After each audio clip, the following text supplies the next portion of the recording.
는 시각장애인, 청각장애인 선생님들과 함께 활동하고 있고요. 베리어프리 컨텐츠를 제작을 하고 또 이미 만들어져 있는 베리어프리 컨텐츠나 아니면 문화 환경이나 이런 부분들에서 모니터링을 진행하고 있는, 그래서 처음에 스터디 모임으로 시작을 했다가 장애 선생님들이 한두 분씩 모이게 되셔가지고 지금은 단체로 활동을 하고 있습니다. 네, 그렇군요. 이 베리어 프리 콘텐츠를 만들고 또 감수하시는 것까지 정말 큰 일을 하고 계신데, 작년에도 이렇게 함께 이야기를 나누었는데 올해 또 모셔서 함께 이야기를 나누어 볼까 합니다.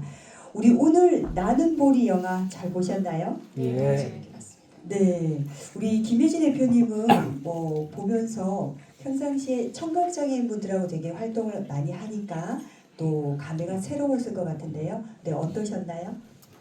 영화를 보면서 저는 청각장애인이 아니지만 비장애인으로서 장애 선생님들과 함께 좀 소통하면서 느꼈던 감정들에 대해서 좀 생각이 많이 났고, 실생활에서 부딪히는 그런 어떤 소외감이라든지 고독감이라든지 이런 정서적인 부분도 공감이 많이 됐어가지고 저는 좀 집중해서 재밌게 봤습니다. 네, 그렇군요. 그 딸을 코더라고 했거든요. 네네. 네, 코다라는 이야기가 저도 이번에 검색해서 알게 되었는데, 코다가 어떤 말인지 한번 설명을 좀 부탁드릴게요. 코다라고 하는 건 이제 부모님이 두 분 다 농인이신, 그러니까 청각장애를 가지고 있으셔서 소통이 어렵고 수어로 대화를 진행하시는 농인분들 밑에서 태어난 아이를 코다라고 이야기를 하는데요. 한국에서는 아직 코다에 대해서 잘 모르시는 분들도 계시지만 요즘에 영화에서도 그런 코다에 대한 키워드를 가진 영화들이 많이 나와서 조금은 많이 알려져 있습니다. 그래서 태어날 때부터 부모님께서 소리를 듣지 못하시고 또 음성 언어를 사용하지 못하시기 때문에 태어나서 또 자라면서 수어를 자연적으로 배워서 수어로 소통할 수 있는 그런 분들이 코다라고 이야기합니다. 네, 맞습니다. 이 코다에 대한 이야기를 여기 김해 문화의 전당에서도 베리어프리 영화를 많이 상영을 하거든요. 그래서 코다에 대한 이야기 상영을 되게 많이 했던 것 같습니다. 그러면 청각장애인의 대화법 수어잖아요. 지금 옆에서 우리 해설사님이 함께 하고 계신데, 이 수어 또 구화, 지문자 이런 이야기 되게 궁금합니다. 방금 보셨던 나는 본이라는 영화에서도 잘 표현을 했는데 보통은 청각장애를 가지고 계시면 수어를 다 사용한다고 생각을 하세요. 근데 수어를 모르시는 분도 상당히 많으시고요. 그래서 수어를 배우지 못해서 사용하지 못하시는 분들도 계시기 때문에 여러 가지 방법으로 소통을 합니다. 기본적으로는 수어를 모르시면 바디랭귀지라고 이야기를 하죠. 몸짓 언어로 대화를 하시는 분들도 있고, 그리고 국어라고 해서 입 모양을 보고 읽어서 대화를 하시는 분들도 계시고요.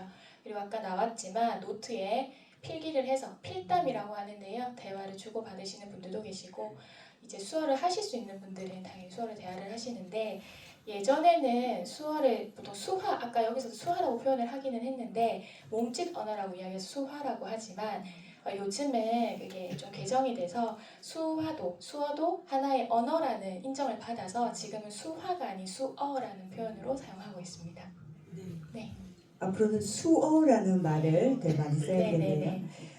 네, 그러면 이 수어를 간단하게 한번 배워보는 시간을 가지고, 네, 지금 네네. 지금 관람객들 이렇게 보니까 이제 시각장애인 분들이 되게 많이 계시고 청각장애인 분들도 계시고 또 우리 비장애인 분들도 계신데, 간단한 수어를 한번 배워볼까요? 그러면 제가 수어를 다 마스터하고 수어를 잘하는 건 아니지만 저도 같이 활동하는 선생님들이랑 소통을 좀 하고 싶어서 수어를 좀 잠깐 배웠었거든요. 근데 아까 여기 영화에 보면 아이들이 짜장면을 굉장히 맛있게 먹잖아요. 근데 그 짜장면을 수어로 어떻게 표현할까라고 좀 알려드리면, 짜장면이 이제 검은색, 춘장이 검은색이니까 검은 국수라고 해서 이제 어떻게 표현을 하냐면 머리카락이 검은색이잖아요. 그래서 손으로 머리를 쓸어내리시면 검다라는 표현이 됩니다. 그럼 보통 국수는 어떻게 표현하세요, 선생님들? 그냥 네, 맞죠? 그래서 검은 국수 이러면 짜장면인 겁니다.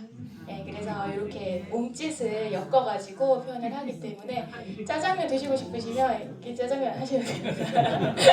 머리 한번 쓸어내리시고 국수, 네, 젓가락 모양으로 국수 표현해 주시면 짜장면이라고 표현하시면 됩니다. 네, 그렇군요. 검다라는 표현을 할 때 우리 김기한 선생님 손을 들어서 머리를 쓸어내리고, 네, 머리를 쓸어서 아래로 내립니다. 나는 머리를 키스했잖아.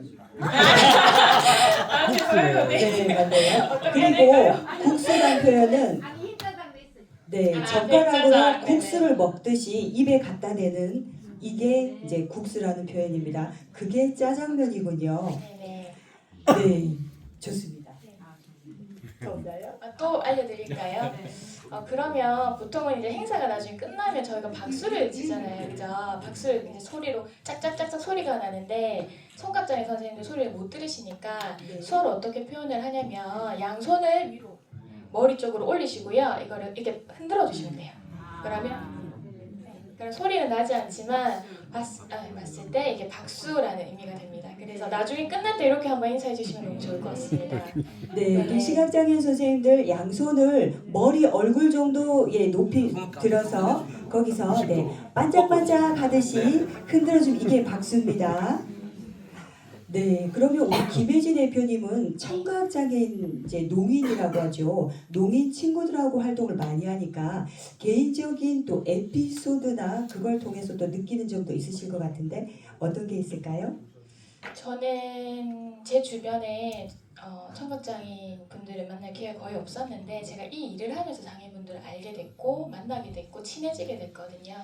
그래서 이제 수어를 배우고 싶다는 생각이 들어서 우리 아까 보리는 그 청각장애 농인 가족사에서 외로움을 느꼈지만 저는 비장애인으로서 이제 친구들이 다 청각장애인인데 저만 수어를 모르니까 답답하더라고요. 뭐 필담, 구화 이런 게 다 가능하긴 하지만 깊은 대화를 할 수가 없고 그래서 수어를 배워보고 싶다 해서 수어를 배우게 됐는데 제가 이제 그런 배움의 과정에서 좀 친해진 청각장애인 언니라고 해야 되나 2살 많은 분이 계셨는데 이분이 갑자기 한번 밤늦게 한 12시 연락이 오셨어요. 그래가지고 카톡으로 뭐 저한테 선생님이라고 부르셨는데 뭐 선생님 주무시나요? 이렇게 하셔서 저는 아니요 깨어 있습니다 라고 대답을 드렸는데 선생님이 갑자기 혹시 병원에 같이 가줄 수 있나요? 라고 하시더라고요.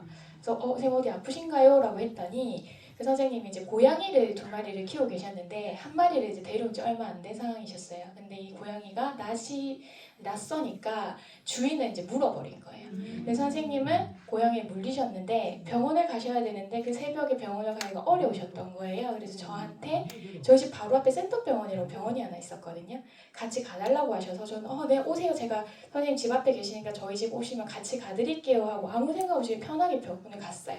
근데 그때 시국이 때마침 코로나 시국이라서 이게 물리고 나면 몸에 이제 열이 조금 생기잖아요.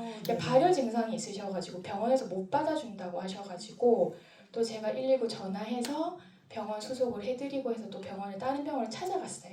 근데 그 병원에서도 이제 대기 환자가 너무 많으니까 3시간을 제가 기다렸거든요. 근데 그 3시간 동안 선생님이랑 이제 안 되는 수어로 안 되는 뭐 온짓 언어로 그렇게 해서 이제 결국은 치료를 받고 4시 반쯤 집에 돌아왔던 기억이 있는데 그날 하루에 저는 좀 많이 뭘 느꼈어요. 병원에 가서 이 선생님들이 이분들이 소통하지 못하는 환경에서 아픔을 표현한다는 게 얼마나 어려운 것인가에 대해서 좀 많이 체감했던 날이었고 그래서 수어로 이렇게 흔들면 아프다라는 표현이거든요. 손 하나를 이제 약간 손바닥을 위로 올리시고 양옆으로 살짝 흔들어 주시면 이게 아프다라는 표현이에요. 혹시 누군가 찾아와서 이렇게 하시면 좀 도움을 줄 수 있었으면 좋겠다라는 생각이 듭니다.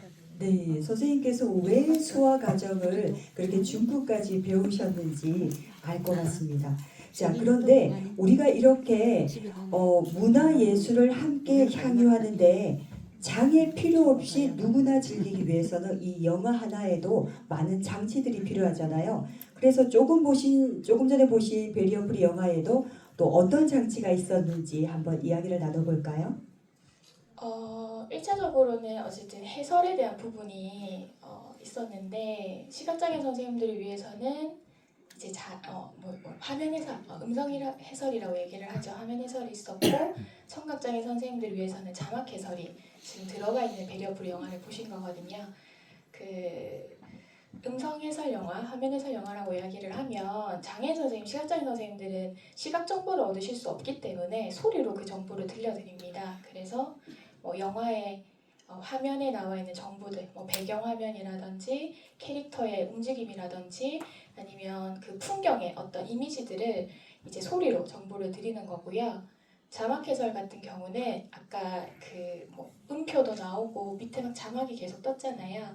그래서 소리를 들으실 수 없기 때문에 대사라든지 아니면 그 당시에 나오는 어떤 음악, 배경음악이라든지 또는 주변 소리 같은 거를 자막으로 풀어서 이제 청각장애 선생님들이 그 자막을 보고 영화를 이해하실 수 있게끔 도와드리는 그런 장치들이 탑재되어 있습니다. 네, 맞습니다. 그래서 우리 시각장애 선생님들 소리로만 들으셨는데 이 화면에는 그 음표가 있고 드르르 문 여는 소리 그리고 음표와 함께 경쾌한 음악 소리 이런 글자가 계속 이제 청각장애인 분들에게 또 정보를 제공하고 있었습니다. 자, 그러면 이렇게 자막 해설을 또 많이 하시는데 하시면서 어려운 점은 없으셨나요? 어려운 점은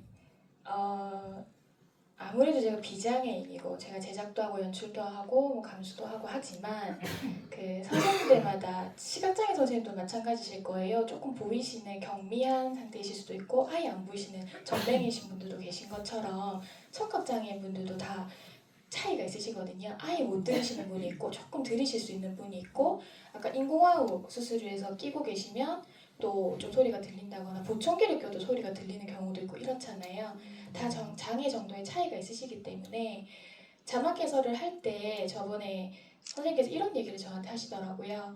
새 울음소리라고 적어놨는데 새가 어떻게 우는지를 들어본 적이 없기 때문에 새 울음소리가 이해가 안 된다라고 얘기를 하셨어요.